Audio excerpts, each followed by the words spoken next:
Good day! Welcome to Jang Amor's channel reserved for meaningful discussions. Today, I'll be discussing hypothesis testing for my students in statistics since our classes are also affected by COVID-19. So enjoy and keep safe, everyone.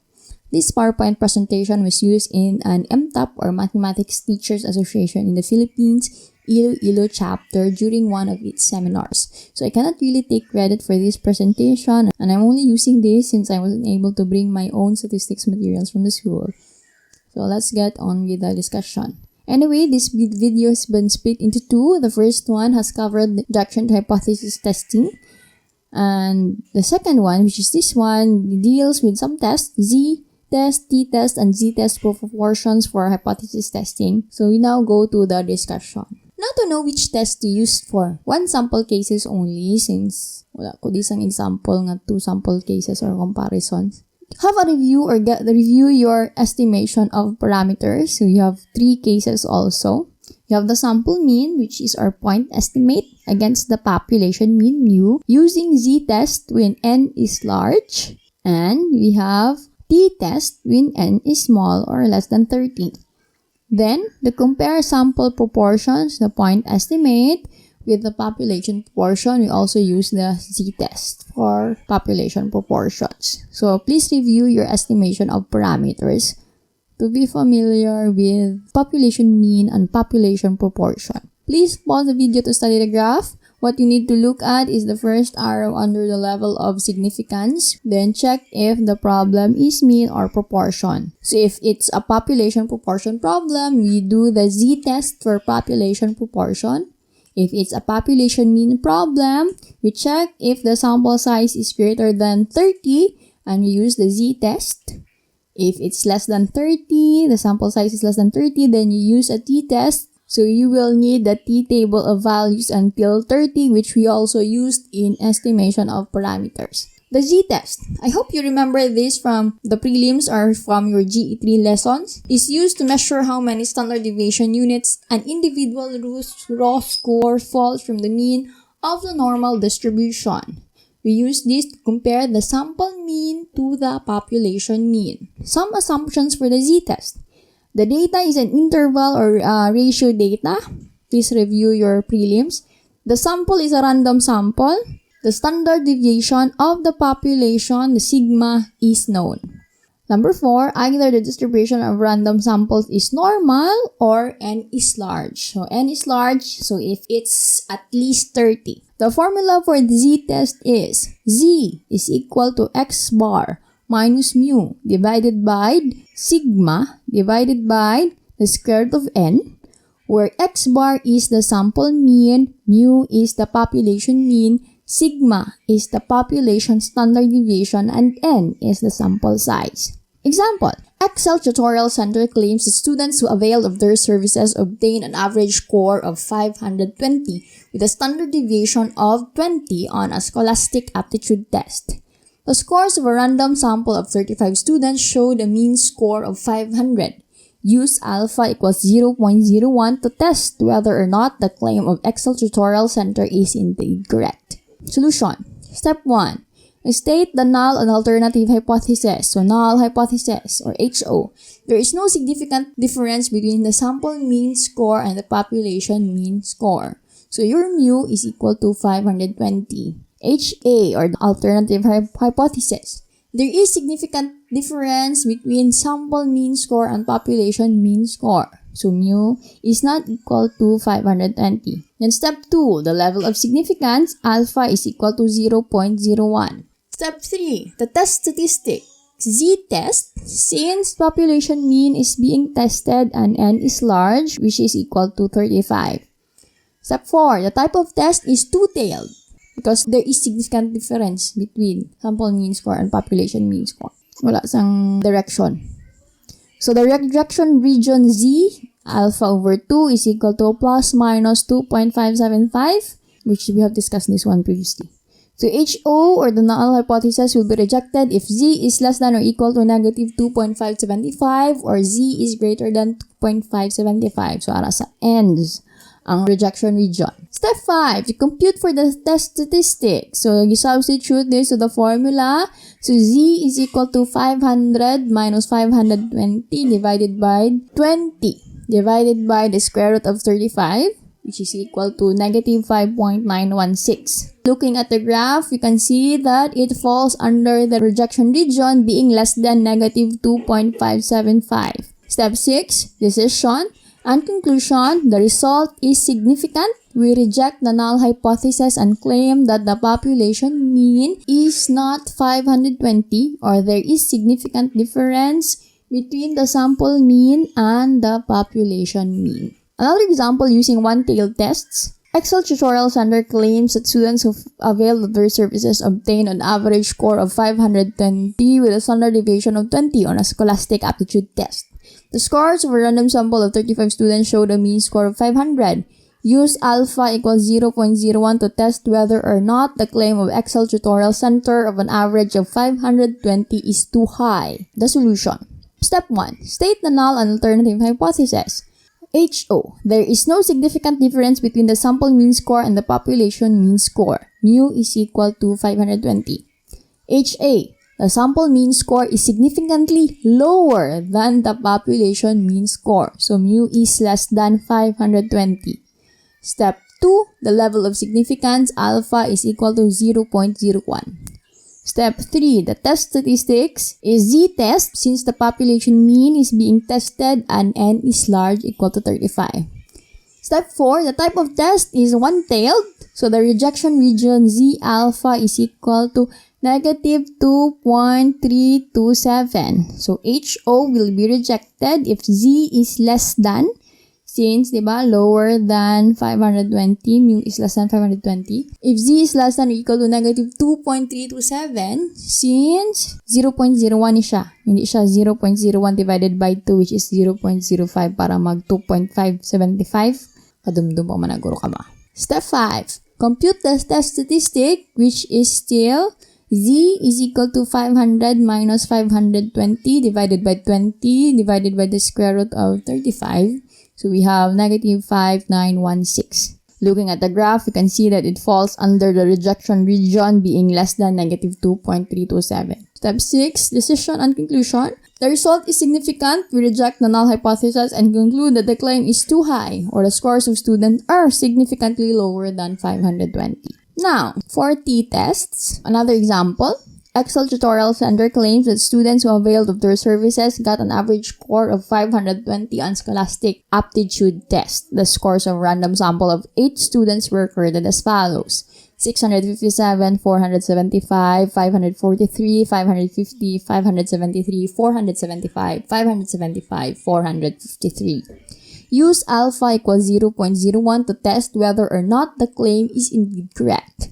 Analysis of the problem. There are only 8 samples. The sigma or the population standard deviation is not given, so the t-test is recommended. The t-test is used when the standard deviation is unknown. So same man Japan sa estimation of parameters, di ba? Variance is unknown. And n is small, so n is less than 30. And we assume that the population is normally distributed. So, a statistical test for the mean of the population, that is, it determines the number of standard deviation units a score is from the mean mu of a t-distribution. The characteristics of the t-distribution. So, review ni siya sa estimation of parameters. Number 1, the distribution of the variable is approximately normal or distribution is bell-shaped. So, the mean, median, and the mode are all equal and this is symmetric about the mean. Number 2, the curve never touches the x-axis. Number 3, the t-distribution is a family of curves based on degrees of freedom, which is a number related to the sample size. So, degrees of freedom is n minus 1 usually, but it will depend on the problem or test used. As the sample size increases, the distribution approaches the normal distribution. The t-distribution is then similar to the normal distribution. The formula for the t-test is t is equal to x bar minus mu divided by s divided by the square root of n, where x bar is the sample mean, mu is the population mean, s is the sample standard deviation, and n is the sample size. Again, the single sample t-test or a one sample t-test. So compares the single sample mean to a known or hypothetical population mean. To do a t-test, the sample mean, population mean, sample standard deviation, the number of samples, the degrees of freedom, which is n minus 1, and the critical value is taken from the t-table of values. So you should be able to know how to read this one since we discussed this in estimation of parameters when variance is unknown. So, pangitaon kung ano ang alpha nga gamiton, tapos pangitaon kung diin ang degrees of freedom. Ara sa first nga column ang degrees of freedom, ara sa first nga row ang alpha. Solution. Step 1, state the null and alternative hypothesis. There is no significant difference between sample mean score and population mean score, so mu is equal to 520. Alternative hypothesis, HE, there is significant difference between sample mean score and population mean score. Mu is not equal to 520. Step 2, the level of significance is alpha equal to 0.01. Step 3, the test statistic is t-test since the population mean is being tested and n is small, less than 30 and is equal to 8. Step 4, type of test is a two-tailed test, so rejection region T, alpha over 2 is equal to plus minus 3.499. So you refer to the table of values at alpha equal to 0.05 and the degrees of freedom is 8 minus 1, 7. So HO will be rejected if T is less than 3.499 or T is greater than 3.499. Step 5. Compute the test statistic. So you substitute. So call for the x bar given the sample summation of x, summation of x over n. So you add everything. 657 plus 475 plus 543 plus 550 plus 573 plus 475 plus 575 plus 453 divided by 8. Then calculate for the standard deviation as discussed in your prelims. So S is equal to square root of the summation of x minus x bar squared over n minus 1. So our mean is 537.63. Our sample standard deviation is 67.70. Then you substitute this to the formula. So T is equal to 537.63 minus 520 divided by 67.70 divided by the square root of 8, which is equal to 0.73635. So looking at the graph, you can see that it falls under the do not reject region, being less than 3.499 but greater than negative 3.499. Step 6, the decision and conclusion. The result is not significant. We do not reject the null hypothesis and claim that there is no sufficient evidence to reject the claim of Excel Tutorial Center. So for one-tailed test, it's also the same as in the z-test. You just identify the rejection region and reject HO if it falls under that area of the graph. Now for the last part of hypothesis testing, which is for the population proportion. Used to test a hypothesis in situations involving proportions or percentage of the population. So same with your estimation of parameters. So example, 30% of Filipinos do not vote during elections. At least 2/3 of the population consider themselves poor. Assumptions for Z. The sample is random and NPQ is greater than or equal to 10, where N is the number of samples, P is the proportion tested, and Q is equal to 1 minus P. For the proportion of one sample, Z-test is used with Z equal to P hat minus P divided by the square root of PQ divided by N, where P hat is the sample proportion using X over N or M over N in our discussions. P is the population proportion, N is the sample size, and Q is equal to 1 minus P. Example, a dietitian claims that 60% of people are trying to avoid trans fats in their diets. She randomly selected 200 people and found that 128 people stated that they were trying to avoid trans fats in their diets. At alpha equals 0.05, is there enough evidence to reject the dietitian's claim? Solution. Step 1, state the null alternative hypothesis. There is no significant difference between sample proportions and population proportion. So P is equal to 0.60. HA, there is significant difference between sample proportions and population proportions. P is not equal to 0.60. Step 2, the level of significance is alpha equals 0.05.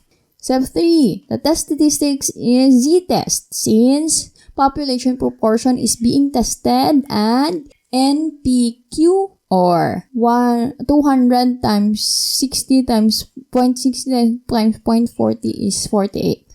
Step 4. Type of test is a two-tailed test. So the rejection region Z alpha over 2 is equal to plus minus 1.96. So HO will be rejected if Z is less than or equal to negative 1.96 or Z is greater than 1.96. Step 5, we compute the test statistics by substituting. So P hat is equal to 128 divided by 200, which is equal to 0.64.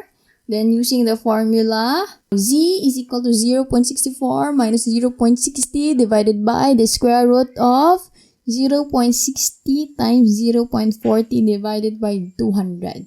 You get 1.1547.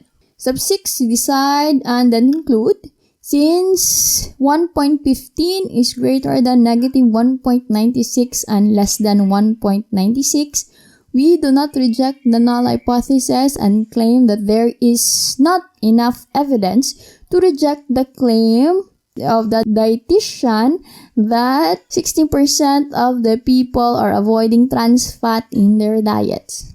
So for one-tailed test, previous examples and one-tailed test also applies. If it does not fall in the rejection region, we do not reject the null hypothesis. For your practice, try answering the problems on the handout sent to you at the beginning of the lockdown. So good luck and God bless. See you when the COVID red alert is lifted, which will signal the start of your exams. Keep safe, everyone. This is Jeng Amor signing off.